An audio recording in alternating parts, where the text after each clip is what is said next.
No final do século XIX e começo do século XX, a população nordestina sofria muito com a pobreza, com a concentração de terras e o descaso das autoridades. A região era marcada pela seca e pela falta de alimentos, levando o povo às condições precárias de fome e miséria. O cangaço é fruto disso. Mas, na verdade, essa condição do povo nordestino não era uma novidade, e sim é algo que vem desde a época da colonização. Pobreza, miséria e concentração de terras é uma coisa muito mais antiga no país. A partir do século XVIII começou o ciclo do ouro e toda a economia se deslocou do Nordeste para o Sudeste, e a situação por lá não ficou das melhores. Olhando mais para o final do século XIX, em meio à abolição da escravidão, as coisas tenderam a piorar ainda mais, porque o ex-escravo não foi incluído na sociedade. Pelo contrário, ele foi colocado muito abaixo. O primeiro cangaceiro de repercussão nacional foi Jesuíno Brilhante, que a partir de 1871 formou um poderoso grupo e circulou pelo sertão atacando principalmente fazendas dos grandes coronéis da região.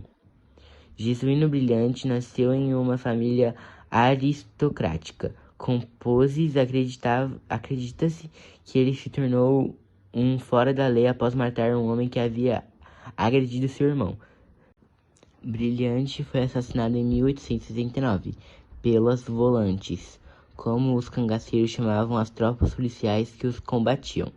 Durante o Segundo Império, o poder no Brasil era centralizado no Rio de Janeiro, nas mãos de Dom Pedro II.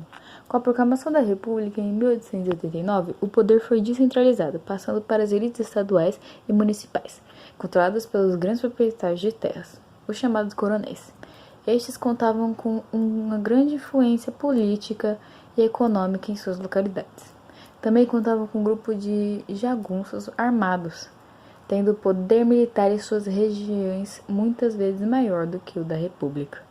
Com todo esse poder, havia muitas vezes desmandos dos coronéis, abusos cometidos contra a população local, disputas por terras e gado, além de lutas entre famílias poderosas que disputavam o poder local. Por outro lado, haviam os cangaceiros que aterrorizavam populações, os quais invadiram aldeias, roubavam, matavam e estupravam mulheres. Os cangaceiros possuíam um estilo próprio, utilizando roupas de couro, inclusive chapéus, a fim de se protegerem, tanto da vegetação grosseira da caatinga, quanto dos ataques da polícia, visto que eram perseguidos constantemente.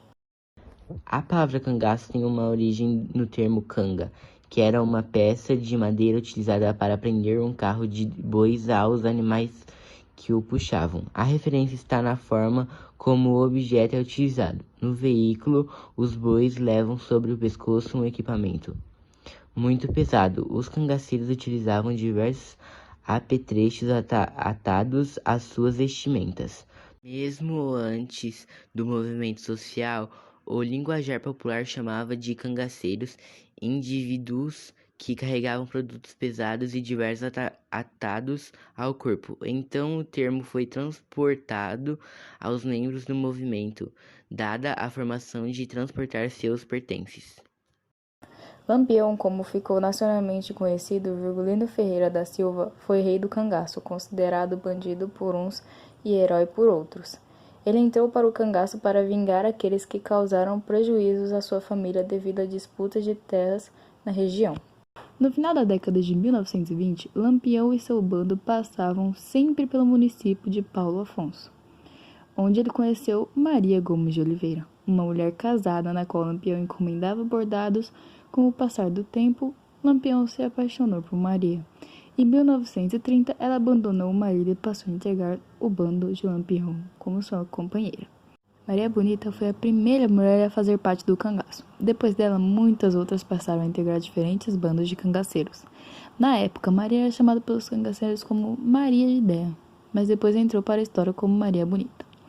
Lampião e Maria Bonita tiveram uma filha, chamada Maria Expedita. Devido à impossibilidade de criar uma criança em meio à vida seminômade e a combates na caatinga, entregaram-na para um casal de amigos. Agora, no ano passado, em 2023, aos 90 anos, Maria Expedita recebeu da Câmara Municipal de Aracaju o título de cidadã aracajuana. A primeira grande ação do bando sob o comando de Lampião ocorreu em 26 de julho de 1922, na cidade de Água Branca. Na ocasião, Lampião e cerca de 50 homens realizaram um assalto à casa de baronesa de Água Branca, uma senhora rica e ligada à nobreza da época monárquica. Os policiais chegaram de surpresa em uma fazenda em Sergipe, enquanto os cangaceiros dormiam com medo. Carregando metralhadoras portáveis, as autoridades pegaram os seguidores de Lampião de surpresa. O tiroteio durou em média 20 minutos e feriu quase todo o bando. Ao ver que Lampião não seria poupado, Maria Bonita implorou por sua vida, mas a tentativa foi em vão. Assim como a maior parte da equipe, ela também teve sua cabeça decepada. Após as mortes, os cangaceiros tiveram suas cabeças expostas em diversas cidades. Para os volantes, o episódio representou um marco e poderia servir de exemplo. Elas foram exibidas na Praça da Cadeia, apresentando características bizarras.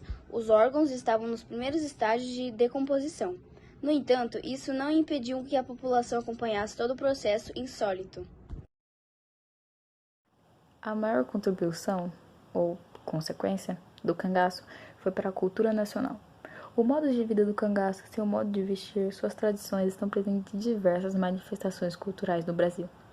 E cangaceiros como Lampião foram temas de música de diversos artistas, assim como cordéis, peças de teatro, filmes, entre outras manifestações artísticas.